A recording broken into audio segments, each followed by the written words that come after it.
Assalamualaikum warahmatullahi wabarakatuh. Perkenalkan, nama saya Salsabila Saramaka dari kelas PT IKC Universitas Negeri Makassar, jurusan Teknik Informatika dan Komputer. Kali ini saya akan membahas topik ketujuh, yaitu pengantar jaringan komputer. Ada pula pokok pembahasan yang akan dibahas, yaitu yang pertama adalah pengertian jaringan komputer dan sistem terdistribusi. Yang ketiga, sejarah jaringan dan internet. Yang keempat, tujuan dan manfaat jaringan komputer. Yang kelima, masalah-masalah sosial yang ditimbulkan dari jaringan komputer internet. Nah, yang terakhir adalah jenis-jenis jaringan. Yang tiga abad sebelum sekarang masing-masing ditandai dengan dominasi yang berbeda. Abad ke-18 didominasi oleh perkembangan sistem mekanik yang mengiringi revolusi industri. Abad ke-19 merupakan zaman mesin uap. Abad ke-20 teknologi radio, TV dan komputer memegang peranan untuk pengumpulan, pengolahan dan media distribusi informasi. Abad ke-21 saat ini atau era informasi, di mana teknologi jaringan komputer global yang mampu menjangkau seluruh wilayah dunia. Yang pertama adalah pengertian jaringan komputer. Jaringan komputer adalah interkoneksi antara dua komputer autonomous atau lebih yang terhubung dengan media transmisi kabel atau tanpa kabel wireless. Autonomous adalah apabila sebuah komputer tidak melakukan kontrol terhadap komputer lain dengan akses penuh sehingga dapat membuat komputer lain restart, shutdown, kehilangan file, atau kerusakan sistem. Tiap komputer printer atau periferal yang terhubung dalam jaringan disebut dengan node. Sebuah jaringan komputer sekurang-kurangnya terdiri dari 2 unit komputer atau lebih. Dapat berjumlah puluhan komputer, ribuan atau bahkan jutaan node yang saling terhubung satu sama lain. Di dalam jaringan komputer dikenal sistem koneksi antar node komputer, yakni peer-to-peer. Peer-to-peer adalah suatu model di mana tiap PC dapat memakai resource pada PC lain atau memberikan resource untuk dipakai PC lain. Tidak ada yang bertindak sebagai server yang mengatur sistem komunikasi dan penggunaan resource komputer yang terdapat di jaringan. Dengan kata lain, setiap komputer dapat berfungsi sebagai klien maupun server pada periode yang sama. Ada pula contoh gambarnya pada gambar berikut. Yang kedua, client server. Client server merupakan model jaringan yang menggunakan satu atau beberapa komputer sebagai server yang memberikan resource-nya kepada komputer lain. Client dalam jaringan server akan mengatur mekanisme akses resource yang boleh digunakan, serta mekanisme komunikasi antar node dalam jaringan. Contoh gambar pada berikut. Biasanya ada kekurangan atau kelebihan masing-masing. Yang kedua, jaringan komputer dan sistem terdistribusi. Sebelum jaringan komputer populer, user komputer pernah mengenal sistem terdistribusi.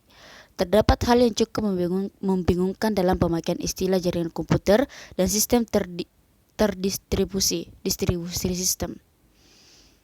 Persamaannya adalah keduanya merupakan sekumpulan komputer yang saling terkoneksi dengan media transmisi yang relatif tidak jauh berbeda. Sama-sama harus memindahkan file. Perbedaan utama ada antara jaringan komputer dan sistem terdistribusi lebih terletak pada perangkat lunaknya, khususnya sistem operasi, bukan pada perangkat kerasnya, karena perangkat lunaklah yang menentukan tingkat keterpaduan dan transparansi jaringan yang bersangkutan. Sejarah jaringan dan internet. Jaringan komputer. Di tahun 1950-an, ketika jenis komputer mulai membesar sampai terciptanya superkomputer, maka sebuah komputer mesti melayani beberapa terminal. Lihat gambar 1.4 untuk ditemukan konsep distribusi proses berdasarkan waktu yang dikenal dengan nama TSS, Time Sharing System. Untuk pertama kali terbentuklah jaringan network pada lapis aplikasi. Contoh gambarnya adalah sebagai berikut. Pada tahun 1957, Advanced Research Project Agency (ARPA) dibentuk oleh Department of Defense (DoD) USA 1967. Desain awal dari ARPANET diterbitkan pada tahun 1969. DoD menggelar perkembangan ARPANET dengan mengadakan riset untuk menghubungkan sejumlah komputer sehingga membentuk jaringan organik. Program ini dikenal dengan nama ARPANET. Contoh gambarnya adalah sebagai berikut. Tujuan atau manfaat jaringan komputer.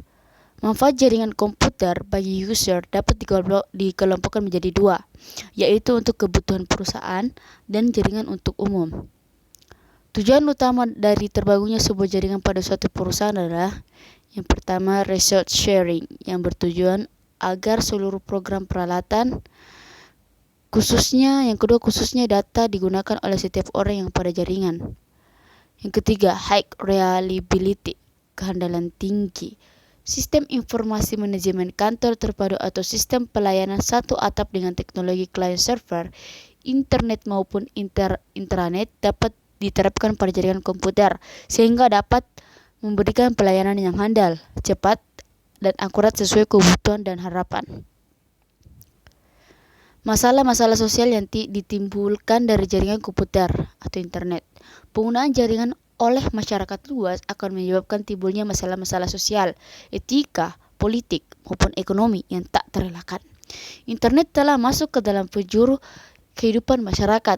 Semua orang dapat memanfaatkan tanpa memandang status sosial, usia, dan juga jenis kelamin. Penggunaan internet tidak dapat menimbulkan masalah selama subjeknya terbatas pada topik-topik teknis, pendidikan, atau hobi, juga hal-hal yang masih dalam tahap norma-norma kehidupan. Tetapi kesulitan mulai muncul bila suatu situs di internet mempunyai topik yang sangat menarik perhatian orang seperti pertentangan politik, agama, seks, dan lain-lain. Jenis-jenis jaringan. Secara umum, jaringan komputer terbagi menjadi 3 jenis jaringan, yaitu Local Area Network (LAN). Sebuah LAN adalah jaringan yang dibatasi oleh area yang relatif kecil, umumnya dibatasi oleh area lingkungan seperti sebuah kantor pada sebuah gedung atau tiap-tiap ruangan pada sebuah sekolah.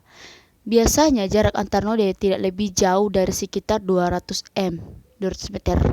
Contoh gambarnya sebagai berikut. Yang kedua, Metropolitan Area Network (MAN). Sebuah MAN biasanya meliputi area yang lebih besar dari LAN. Misalnya tergabung dalam suatu daerah, wilayah seperti provinsi atau negara bagian. Dalam hal ini, jaringan menghubungkan beberapa buah jaringan kecil ke dalam lingkungan area yang lebih besar. Sebagai contoh yaitu jaringan beberapa kantor cabang sebuah bank di dalam sebuah kota besar yang dihubungkan antara satu dengan lainnya. Contoh gambarnya adalah sebagai berikut. Yang ketiga, Wide Area Network (WAN). Wide Area Network (WAN) adalah jaringan yang biasanya sudah menggunakan media wireless, sarana satelit, atau kabel serat optik.